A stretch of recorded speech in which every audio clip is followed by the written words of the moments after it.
Hey, I'm Joey Does Finance, and today we will be covering, in preparation for my Series 65 exam, regulations. And here you will see the acts that we will be covering. And for starters, let's get to the Uniform Securities Act, or USA. The USA is a model law whereby it gives a blanket regulation for the states, but however, further the individual additions that each state may add, but within reason. This act prohibits fraudulent practices in regards to broker-dealers and agents, as well as the investment advisors attached to them. This act gives states the right to refuse registration, suspend registered individuals or companies, and seek civil injunctions. These civil actions can be given a maximum fine of $5,000 and or 3 years of a prison sentence. The statute of limitations on this is 5 years. Securities Act of 1933 is an act stating that new securities must be issued through the SEC. In this process, there will be various documentations brought forward, as well as other information about ownership and rights.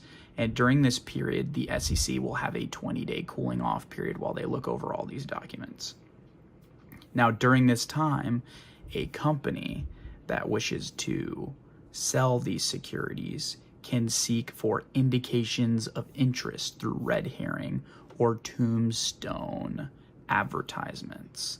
This is not a solicitation or a communication with the goal of a sale. Now, after 20 days, the IPO, or initial public offering, is live, and a prospectus may be issued, which is then a solicitation for a sale and legally able to be sold. Like the USA, the same entities are exempt and are not required to register. Securities Exchange Act of 1934 gives the SEC the power to oversee the securities industry. It gives the SEC the power to regulate and enforce laws.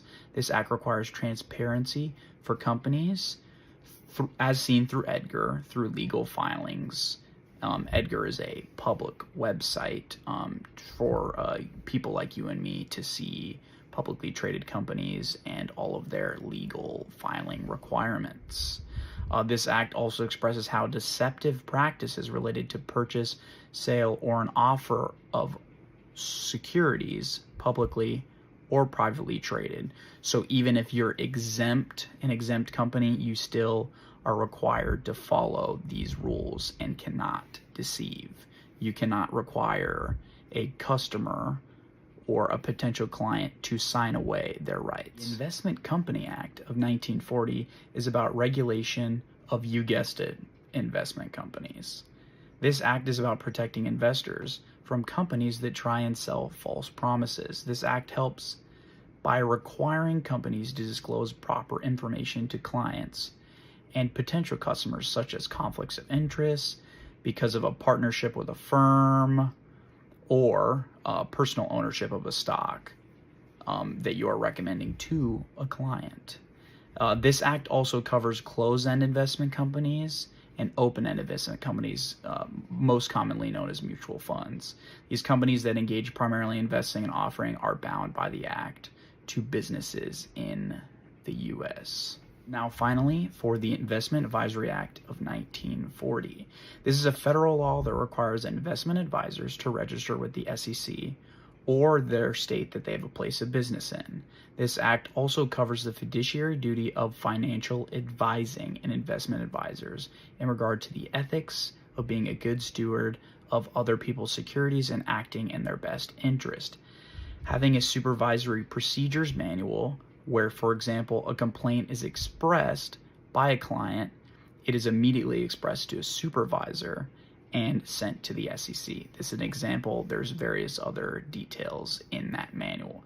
Businesses' continuity plans are part of this to protect the accounts of clients and to access their funds, like required immediate documentation on site for clients, use or potential procedures in case of a catastrophic event, and still upholding a firm's duty to its clients. Privacy and having proper securities in place. This is not the securities that we're selling, but security as in protection of assets for clients' information and their accounts. To notably describe an investment advisor is a firm that provides financial advice to clients, while an investment advisor representative, what I'm studying to become, is an individual who works for an investment company and gives investment advice and financial planning services to clients. That was my video on regulations. If you have any questions, please comment down below and subscribe to get more daily uploads. Remember, knowledge is power.